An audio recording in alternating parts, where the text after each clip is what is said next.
Soul Garden.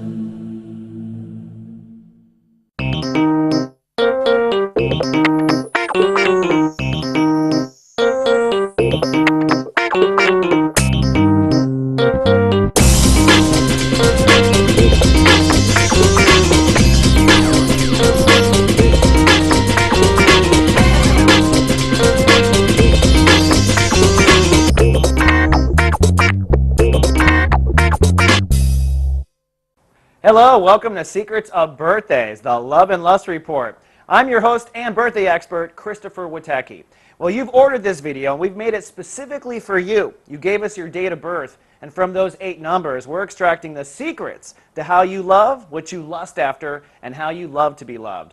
In fact, the components will go like this. Starting after this, we'll talk about you in a nutshell. What are your quirks? What do you value? Do you communicate or not communicate? Then we'll go on to emotions. Are your emotions in the way? Are you over-emoting everywhere? Are you cold-hearted?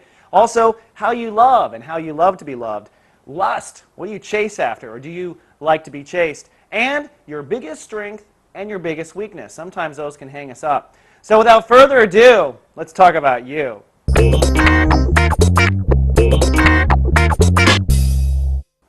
Let's open up this series with a secret to your birthday that you may not have ever recognized in yourself. It's one of my little secret formulas to my birthday secrets. Have you noticed what a deep thinker you are? You are incredibly good at processing. You are hyper aware of all kinds of details. And you can really cut to the quick when it comes to understanding certain things. Your mind is a good agent. You're also very healing, very giving. You're of service to mankind and humankind. Very loving and also thoughtful person. And your mind is incredibly powerful. You might be asking me, well, Chris, why are you talking about this? This is a love and intimacy report. Well, have you also noticed that you tend to draw on people who don't think through the equation, who don't think for you, who don't think for your needs, who don't have a hyper awareness of what your heart desires or of what you are thinking. They're only thinking for themselves, if at all thinking. And maybe they're not well educated or they haven't really thought through certain processes. I say this because these are your students. You're not supposed to date people like that.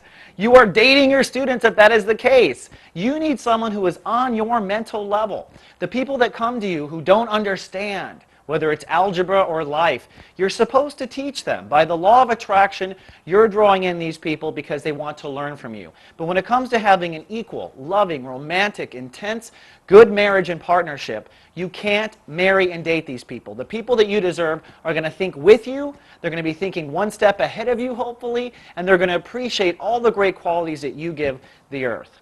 Okay, on to the next topic.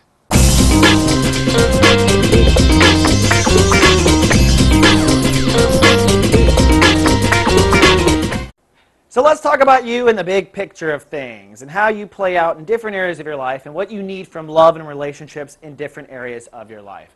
For starters, you are an individual. You are very unique. You are very eclectic. And you take pride in your uniqueness. You may not necessarily always share with the world just how unique or how much of an inner freak there is in you, but there is. We both know it. So freedom is very important in your relationships. In many cases, people with your birthday don't even get married or partner up because freedom is so important that you don't want it stumbled upon. Also, you want the freedom to be you. That's what's most important to you. Now, you honor that with someone else. When it comes to the partnerships that you enter into, you never step on their toes. You let them be who they want to be. You never take away their freedom. But you also need that reciprocated as well. So you're kind of a jigsaw puzzle piece. It's difficult to find the one that's going to fit in. One, because you're so eclectic and you're such an individual. Secondly, because you want to fit perfectly with that puzzle piece. You're not a person that wants to have to compromise any one bump or edge of your personality for the other. So it may take longer for you in your birthday to find love than other people, but when you do, it's just going to be really awesome.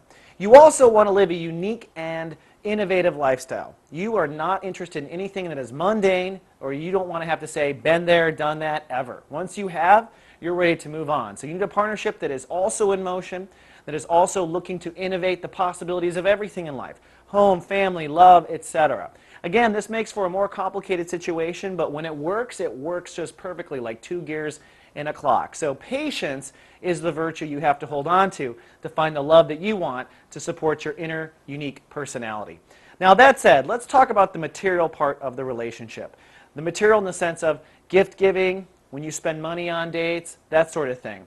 There's one of two things. Really, you like to indulge in the moment. You really love to indulge in the moment. So good food, good wine, this is all good. But in the same sense, you could go with Burger King, McDonald's too. It doesn't matter. It really depends on the mood. You go with the flow with this type of thing. I think when you are thinking about it, you're really indulging in the possibilities of gift giving. And when you receive a great gift, you indulge in that. To you, the gift is about the compassion. It's about the love behind the gift. And so you're looking for elements in the gift that you give and receive to show that there is love and compassion there and that there's understanding. Compassion meaning that they feel you and they gave you a gift that knows that they feel you. Or they chose a restaurant because they know, you can tell that they feel you and they feel that you're now needing Chinese food or now you're just craving this sort of thing. So it's more about them relating and understanding and being connected to you when it comes to the material than it is the diamond ring or the name brand, etc. Remember, you're very unique, so someone that can feel around how unique you are and deliver, that's what gets your heart going. Now when it comes to communication, here's kind of the way it works with you. You're very self-centered in your communication. One of two things tends to happen with people with your birthday. In the relationship, it kind of goes back and forth. You talk about yourself for a long time, then they talk about themselves for a long time. The exchange does happen, but it's kind of like exchange kind of doing a solo dance, right? It's very self-centered conversation, and that's okay. Why? Because you honor uniqueness, right? You honor the individual. So you don't mind sitting back and letting that person talk about their individuality. Okay, your turn? Cool. You do want fairness, but it kind of goes in that regard when it comes to communication rather than this constant flow, go, flow, go, flow, go thing. It's more about monologue, monologue, monologue, monologue. As long as you understand that, everything will be kosher. When it comes to your home is very important to you. Because you're kind of out in the world being an innovator and you're out in the world doing unique things, things never done before, your home really is a strong foundation for you. And you like comfort in the home. The home is what grounds you. And this is where you return to be replenished in all of your energy. Therefore, your partnership has to support a cozy home, a loving home, a gentle home, a nice, beautiful space. You cannot be with someone that disrupts this space because for you, this will disrupt everything, all right? You do like beauty in the home. You would be good to collect art in the home. In some regards, your home is your palace. It's kind of the museum of your unique life. So when you're choosing partnerships, I would say take your time. Be very slow going about moving in with someone because once the home is infiltrated, then the uniqueness potential or the potential to lose your freedom is high, okay? So basically, date them all you want, even go steady, get the ring, but don't move them in unless you are certain that that home lifestyle is going to gel. When it comes to the story of love, the love story, what's a love story like for you? Well, the love story is about exchanging lots of great ideas. In fact, you almost fall more in love in your head than you do in reality. The more ideas you can exchange, the better the conversation, the ideas that come and go. This is love for you. A partnership where you can just constantly have communication exchange. And again, the way you actually communicate it is monologue, monologue, monologue, monologue. But still, the love story itself is full of new information, going to different places in life, in ideas, and allowing your lives to take this eclectic adventure of uniqueness and the exchange of this mental connection. So mental connection is probably the most important part of the relationship and being able to connect with them on an intellectual level. That is really the key to the whole romance working, and the romance almost centers around this intellect. Now in your daily life, although you're very intellectual and eclectic, you're very nurturing in the moment. You're a person that caters to people, even strangers. You have no problems catering to a stranger. You have no problem helping a person, especially if there's an injustice. You kind of mama or papa bear your moment. So again, your partnerships need to be okay with this, that you've stopped to give the homeless person some food. You can't have one of those domineering partners. It's like, why are you doing that, blah, blah, blah. This is who you are. Don't let them get in the way of it. And when marriage comes down to it, you're really going to be the center of the marriage for most of the part. Or you'll make someone else center, but I doubt that will happen. Because you're the unique part, the unique puzzle piece, it's going to revolve around you. No matter what ends up happening, it's going to revolve around you.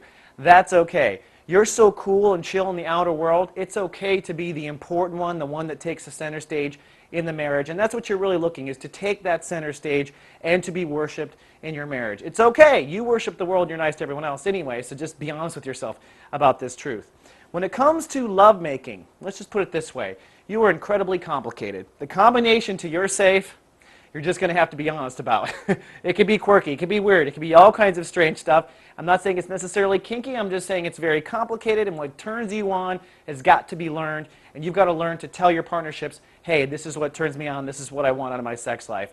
So really, it's up in the air. It's hard to tell from just a birthday because it could be anything with you, millions of variables. When it comes to your mind and your belief structure, you want total freedom and you want justice of your beliefs. So if they get in the way of your beliefs, get them out of there. When it comes to your career in life, it's very black and white. You're very intense about career. Your partnerships cannot get in the way of your career. So intensity, let you be free to be intense. And so don't have them expecting you home at 5 for dinner. When it comes to your friendships, you're going to have millions and millions of friends. So you cannot deal with a jealous partnership. They've got to let you have all of the millions of friends out there and let you have your adventure through your friendships. Okay, that wraps up the big picture. Let's move on now to the next chapter.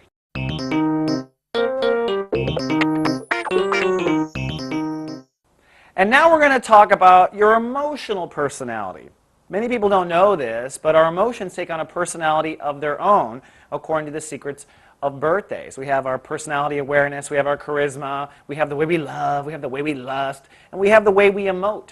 Emotions are the physical reaction of our spirit in motion with someone else. It is literally your spirit in motion. When you're sad now, you're not just sad now, you're calling up all the times your soul has been sad, or all the times your soul's been happy. It is literally the stringing together of our spiritual experience, and it's wonderful. And emotions can sabotage a relationship or enhance a relationship, or both. They usually do both. Now, in your case, to describe your emotions, I would say you are incredibly sensitive. In fact, you're almost empathic. Emotionally, you are just compassionate, connected, and really a little naive, frankly. You kind of walk out forward with your emotions and give yourself away to the wind, and that feels wonderful on the receiving end. In fact, being loved by you feels like magic. It's magic in the moment. And you're almost looking for that kind of an emotional experience. You kind of almost want a spiritual experience in your emotion, ones that ascend, the human condition. As a result, because you're kind of naively throwing yourself at certain situations, hoping that you have that spiritual emotional experience, it's very easy for you to be misled. It's very easy for you to be emotionally manipulated. And when you are hurt in just as dramatic and sensitive. So you're very back and forth. Now, the other thing about you, too, emotionally, is you emotionally kind of change your mind a lot. You'll emotionally kind of want this, and you want to enjoy this. Oh, this is a great love. Oh, I love this girl. She feels great. And then one day you might be like, and want to move on to another emotional experience. So it's magic to be with you, but it really hurts when you go running off to someone else. So be careful of that part of you. You can be a heartbreaker, and you tend to break your own heart. Another thing about you emotionally is how sensitive you are. Like I said earlier, you're almost an empath. You can feel the other person's emotions, and you kind of measure up against them. That's why it feels so magical to be with you. If someone's feeling sad, you're kind of sad with them. When they're happy, you're kind of happy with them. You're going along with the ride. You have the ability to kind of connect. And so this makes you in a good position to heal other people's hearts and realize because you're so sweet, because you're so sensitive, you might draw on a lot of hard-edge people, a lot of people who don't know how to open up their emotions. And so they're really learning from you, but don't get caught on those people. Those are students. Those are not good lovers, for instance. And when it comes to loving, really well, you have really unconditional love. You're a person that can love all sorts of people. In fact, your friends might be like, really? You're in love with him?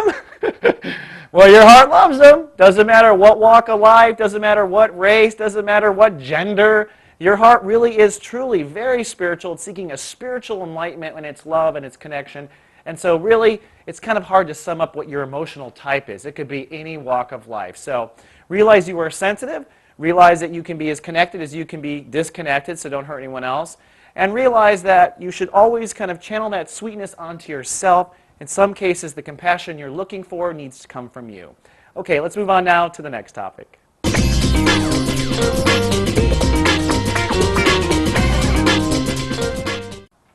And now let's talk about a saucy topic, your sexual personality. Just like all the other secrets of birthdays, we all have a personality when it comes to the bedroom, how we like to connect. And what turns us on is usually directly related to our ego and our ego's gratification. Ego is what separates us from another person, and what separates us is what makes us hot to connect us to another person. See what I'm saying? So for you, the key word for your sexual personality is adventure. You want an adventure. In fact, To some degree, sex for you is a spiritual experience. You're hoping that it will take you to a whole new understanding of God and the universe. In fact, ideally, you'd like to see God during the course of intercourse. That is part of what you do. So to some degree, be kind of careful. There's a lot of high-mindedness when it comes to your sexual attraction. Your sexual attraction to be to someone who is very eccentric, someone who's very intelligent. You don't necessarily get attracted to certain physical characteristics. It's more their spirit, their philosophy, where they come from. And there's certainly a flair for the exotic. You might have some of your friends going, "Really? You slept with that person?" Yeah, because they were exotic and interesting. Now, because you're always seeking adventure, you can get bored quickly, okay? Spontaneity is key for you. Something well planned out will just not work. That's no fun. So you cannot imagine yourself in a scene where, okay, now I'll unbutton, okay, now you unbutton, okay. Well, it's got to be spontaneous, it's got to be crazy, it's got to be something you weren't expecting. That's the adventure, that's the flair, and that's you seeking to grow from the experience. Sex is very important to you in that sense, that it gives meaning and context in life. It's almost a place or a sacred area where you reflect on you as a person. You may come out of an experience going, you know, I just realized something about me. And the person's like, really?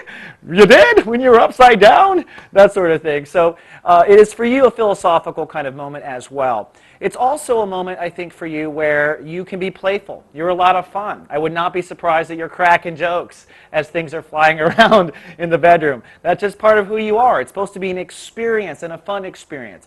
Be careful, though, because you're always seeking something more fun and greater, it's really easy for you to carelessly hop into a new situation and disregard someone else's heart. You can be a heartbreaker. You're so much fun to be with and so much optimistic and bubbly and happy and passionate, but if you lose interest in that person and move forward right away, you could be breaking hearts. You've got to be very careful about that. And if you're in a monogamous relationship and you're in love, you've got to mix it up. You're definitely the adventurer, right? So try it different places. Try it on travel. Take it to new heights. The Mile High Club. You name it. That's what keeps it alive for you. That is what life is about. And that will be where your meaning, a lot of meaning in your life comes from, is your sexual connection to your lover. Okay, now on to the next topic.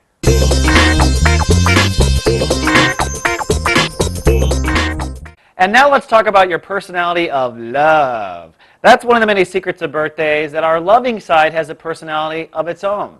In fact, you've probably seen that cliche, right, of the biker dude with the tattoos and all the piercings, and he's ready to kick some butt out in society. Then he goes home to his wife, and he's a total kitty cat, a teddy bear that can be tickled with a feather. That's because his love consciousness is different from his ego personality consciousness. And yours may be that way as well. When it comes to love, you're looking for spiritual bliss. You want the perfect soulmate, created in heaven experience. In fact, if anything, you've got to be careful. Your expectations of out-of-this-world, super spiritual love may be not realistic enough. Now, this can manifest many ways. You can find yourself idolizing someone to such a degree that you give yourself away prematurely. Got to be careful about that. When you honor and love and respect someone, make sure it's reciprocated. You could easily turn into a doormat for someone if you're over-idolizing or making it too out of this world. It can also, sometimes your love can fall for someone that's not even available to you, like a movie star or someone who's married. Be careful of that.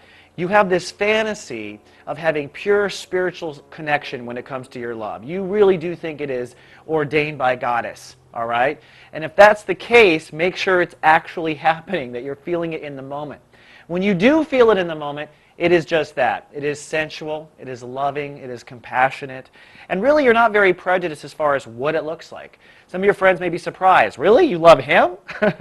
Yeah, you do. Because your heart is very compassionate and loving. It doesn't matter to you. It's about the quality of the love, the vibration of the love, the wonder of the love.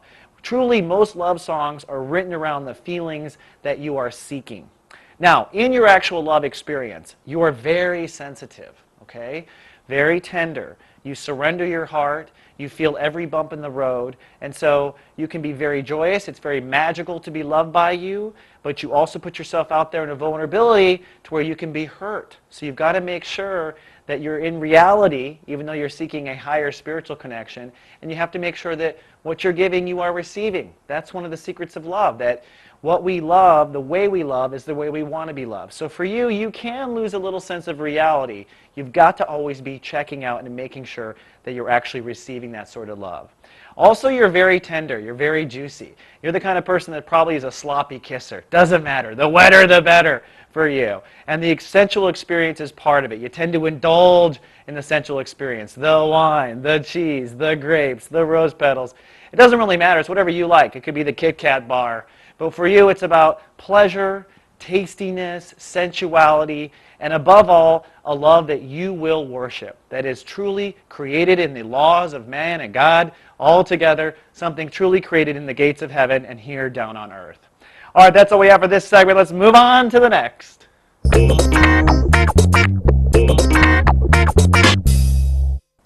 And now for your final birthday secret. In this case, I'm going to talk about your greatest lesson. Why am I talking about your greatest lesson? Well, because sometimes our lesson gets in the way of us finding true love and true intimacy.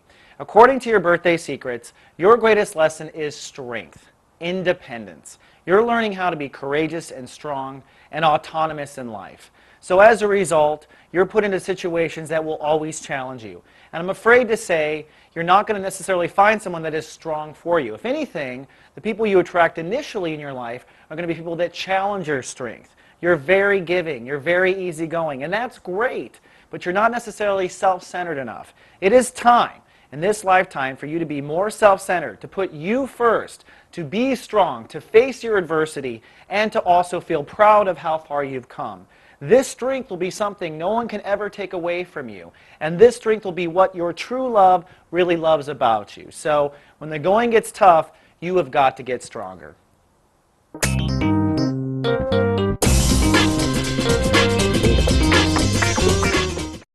That wraps up this edition of Secrets of Birthdays, the Love and Lust Report. Hope you enjoyed it, found out more about yourself, and maybe you want to share it with a friend. We don't mind. Go ahead and upload it to MySpace or YouTube, or send it to your lover so they finally get it. And if you want the secrets about your lover or love interest, you can always want to report. All we need is that date of birth. Come on down to secretsofbirthdays.com. Until next time, I'm your host and birthday expert, Christopher Witecki.